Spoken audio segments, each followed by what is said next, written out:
இப்ப சற்று நேரம் முன்னாடி ஆளுநர் மாளிகையிலிருந்து ஒரு செய்திக்குறிப்பு வந்திருக்குது. அது ஒரு 6-7 வரிகள் கொண்ட ஆங்கிலத்திலான ஒரு செய்திக்குறிப்பு.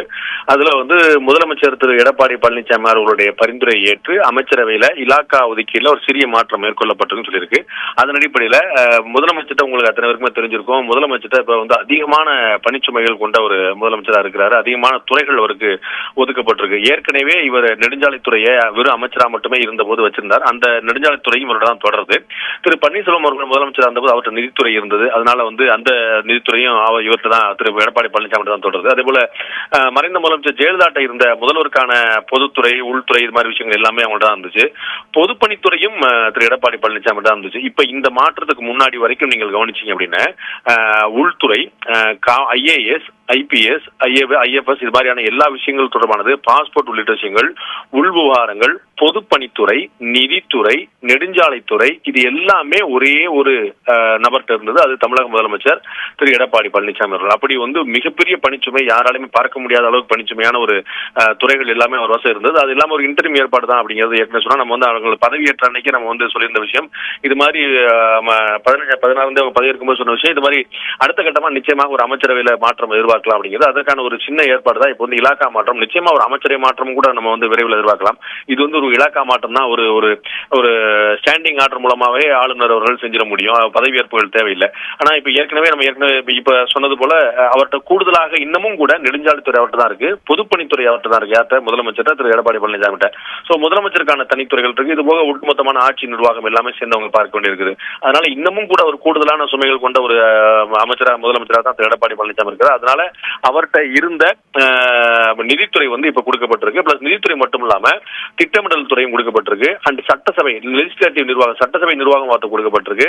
அண்ட் தேர்தல்கள் மற்றும் பாஸ்போர்ட், தேர்தல்களோட உள்ளாட்சி விஷயங்கள் போன்ற தேர்தல்கள் மற்றும் பாஸ்போர்ட் அவர்கிட்ட கொடுக்கப்பட்டிருக்கு. பாஸ்போர்ட் வரங்கள் இது எல்லாமே பாஸ்போர்ட், அது மாதிரி IAS, IPS எல்லாமே மத்திய அரசு தொடர்பான நிர்வாகங்களா இருந்தாலும் அது தொடர்பான விஷயங்கள்ல மாநிலத்துடைய பங்களிப்பு எல்லாம் யார் பாப்பாங்கிறதுக்காக இது விஷயம் ஒதுக்கப்பட்டிருக்கு. சோ கடவுச்சீட்டு நடக்கக்கூடிய பாஸ்போர்ட், பொது personal and administrative reforms and personal ரிஃபார்ம்ஸ்ல ட்ரைனிங் இது எல்லாமே திரு ஜெயக்குமார் கொடுக்கப்பட்டிருக்கு. உங்களுக்கு தெரியும், ஜெயக்குமார் சென்னையில இருக்கக்கூடிய ஒரு மிக முக்கியமான ஒரு அரசியல்ல ஒரு மிக முக்கியமான பங்களிக்கக்கூடிய ஒரு அதிமுக அவருடைய பங்களிப்பு திரு சேகர்பாபு எல்லாம் போன பிறகு இன்னும் அதிகமானதா இருக்கு. அவருக்கெல்லாம் மூத்தவராக இருந்தாலும், திரு சேகர்பாபு உள்ளிட்டவர்களாம் மூத்தவராக இருந்தாலும் அவருக்கு இந்த சென்னையில அதிமுகவுடைய பங்களிப்பு நிலைநாட்டுறதுக்கு அவருடைய பங்களிப்பு இவருடைய கான்ட்ரிபியூஷன் ரொம்ப அதிகம்.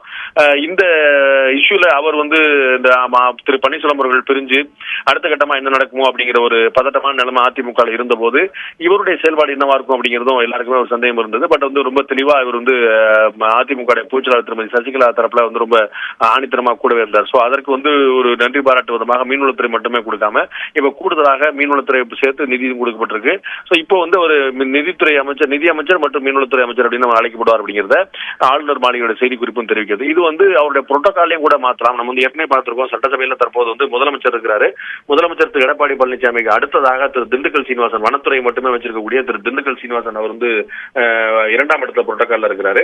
3ஆம் இடத்துல திரு செங்கோட்டையன் இருக்கிறார். முன்னாடி பாத்தீங்கன்னா ஜெயலலிதா முதலமைச்சரா இருக்கும்போது திரு பன்னீர்செல்வம் 2ஆவது இடத்துல இருந்தாரு. திரு திண்டுக்கல் சீனிவாசன் 3ஆம் இடத்துல இருந்தாரு. எடப்பாடி பழனிசாமி அப்போ 4ஆம் இடத்துல இருந்தார். முதலமைச்சருக்கு அடுத்து 4ஆவது இடத்துல இருந்தாரு.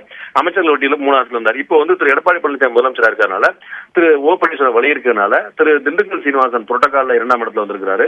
திரு செங்கோட்டையன் பள்ளிக்கல்வித்துறை அமைச்சராக நியமிக்கப்பட்ட திரு செங்கோட்டையன் அவர் 3ஆம் இடத்துல இருந்தார். அப்ப ஜெயலலிதா இருக்கும்போது அவர் அமைச்சரவையில் இல்ல. ஆனா அப்ப திரு பள்ளிக்கல்வித்துறை அமைச்சராக இருந்த திரு மாஃபா கே பாண்டியராஜன் 3ஆம் இடத்துல இல்ல, அவர் பின்னாடி தான் இருந்தார். சோ அமைச்சர்கள்ட்ட என்னென்ன பொறுப்புகள் இருந்தாலும் அந்த புரோட்டோகால்ல அவங்க எத்தனை இடத்துல இருக்கிறாங்கிறது அந்த முதலமைச்சர் முடிவு செய்யக்கூடிய விஷயம். இது அந்த வகையில திரு ஜெயக்குமார் அவர்களுக்கு ஒரு மிக முக்கியத்துவம் வாய்ந்த ஒரு பொறுப்பாக தான் பார்க்கப்படுகிறது. இன்னமும் அடுத்தடுத்த விஷயங்கள் நம்ம எதிர்பார்க்கலாம். இது இன்றோடு முடியக்கூடிய விஷயம் இல்ல. ஏற்கனவே சொன்ன போல தமிழக முதலமைச்சர் திரு எடப்பாடி பழனிசாமி கூடுதலான பொறுப்புகள் இன்னமும் கூட அவர்கிட்ட இருக்கு. பொதுப்பணித்துறை அவர்கிட்ட தான் இருக்குது, நெடுஞ்சாலைத்துறை அவர்கிட்ட தான் இருக்குது. இன்னமும் அவருடைய முதலமைச்சருக்கான உள்துறை உள்ளிட்ட விஷயங்கள் அவர்கிட்ட தான் இருக்குங்கனால இன்னமும் கூட அமைச்சரவை விரிவாக்கமோ இலாக்காக்கள் மாற்றமோ அடுத்தடுத்து எதிர்பார்க்கலாம். காயத்ரி.